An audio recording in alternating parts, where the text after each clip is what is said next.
দাদা আমার চুড়িদারের পিসটা আমার কিন্তু 2 দিনের মধ্যেই লাগবে, আমরা বিয়ে বাড়ি যাচ্ছি। আচ্ছা ঠিক আছে। আমার মাপটা নিয়ে নিন। হ্যাঁ ম্যাম 33 আছে, অনেক শর্ট, পড়তে অসুবিধা হয়, তাই হ্যাঁ হ্যাঁ আমি 34 করে দিচ্ছি। ঠিক আছে। ম্যাম গলাটা দেখি। ম্যাম এটা একটু ঝুলিয়ে দেবো। হ্যাঁ এটা আপনি 10 করে দিন। 10। হুম। ম্যাম চেষ্টা আর করে মাপতে হবে। হয়ে গেছে। কবে দরকার? আমার না 2 দিনের মধ্যে লাগবে, বিয়ে বাড়ি আছে। আচ্ছা ঠিক আছে। Thank you. চলো। আর অন্য কোনো জায়গা ছিল না সেলাই করে দেওয়ার?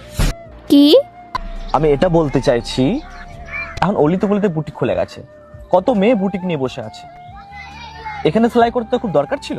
আরে দর্জিওয়ালারা যা সেলাই করবে ইনিও সেম সেলাই করবে। আর তুমি জানো উনি খুব ভালো সেলাই করে, টাকাটা সস্তা নেয়। মানে সস্তার চক্করে একটা ছেলের কাছ থেকে সেলাই করাবে? কোনো বুটিকে গিয়ে কোনো মেয়ের কাছ থেকে সেলাই করতে পারছিল না?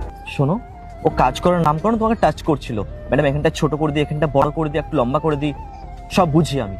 আরে ও তো আমার ভালোর জন্যই বলছিল, যেন আমার চুড়িদারটা টাইট না হয়, পারফেক্ট হয়, সেই জন্যই তো আমার ভালোর জন্য বলছিল, আর আমার কমফোর্টেবলের জন্যই তো বলছিল। তুমি আগে আমাকে একটা কথা বলো, আমার বিয়ে হওয়া কতদিন হয়েছে?